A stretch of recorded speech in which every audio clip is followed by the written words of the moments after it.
Hey, welcome to the Explainer. So today we have a very different kind of explainer for you.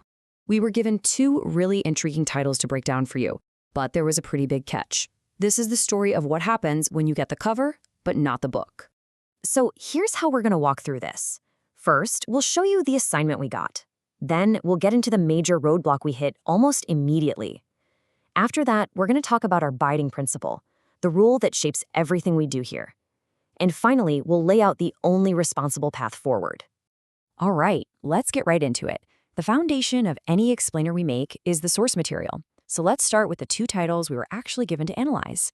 Okay, so this first title, honestly, it's pretty fascinating. You've got Kioptrix, which, is a tool for practicing cybersecurity, mashed up with these beautiful phrases like sunrise shells and morning discipline. What could that even be? A philosophical take on hacking? A new productivity system for cyber pros? I mean, the possibilities are just so cool and so intriguing.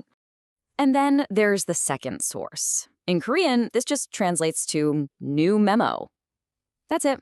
Unlike the first one, this title gives us absolutely nothing to go on. It is a total blank slate.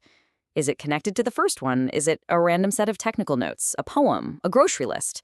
We have literally no idea, and that right there is a whole other kind of challenge.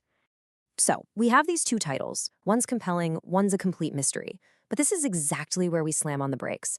Because the title, as promising as it might be, just isn't the story itself. For us, source material is the whole shebang. It's the lifeblood of this show. It's the complete text, the raw data, the full story that we analyze and break down for you.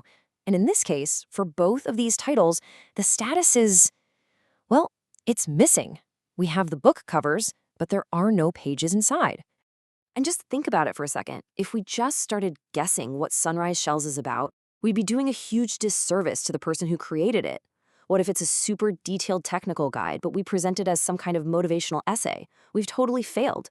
We wouldn't just be misrepresenting the work, we'd be misleading you. And new memo? I mean, come on. That makes it even more impossible. To move forward with that would mean we're literally just inventing a story out of thin air. And that's not explaining something. That's writing fiction. It goes against the entire reason we do this. This whole situation brings us right to our core philosophy. It's the perfect way to explain the single most important principle we stick to when we make every single one of these explainers. This right here, this is our North Star. Our promise to you, the audience, is that we're a clear lens, not a storyteller. Our job is to clarify what's already there, not to invent something that isn't. We're here to distill, not create. And here's a peek at our process. Look at step 1. It always starts with a deep dive into the complete source material. After that, and only after that, can we find the core message, build a story around it, and design visuals to make it clear. But as you can see, that very first step, it's completely blocked. This chart really lays it all out, doesn't it? On one side, you have our method, where everything, the structure, the visuals, comes directly from the author's own work. And on the other side, well, that's just guesswork. It's inventing a structure and visualizing our own assumptions. One path is faithful to the source. The other is the exact opposite. We are always, always committed to that first path. So, where does that leave us? What do we do now? Well, given our commitment to doing this the right way, the path forward is actually pretty simple. And here it is. Here's our final call. To make the kind of accurate, insightful explainer that you expect from us, we have to hit pause. It's as simple as that. Until we can get our hands on the complete text for both of these sources, we just can't move forward. So we'll just leave you with this one thought. In a world that's packed with headlines and summaries and endless hot takes, it's so easy to feel like we understand something without ever actually reading it ourselves. But this little production snag is, I think, a fantastic reminder of a much bigger truth.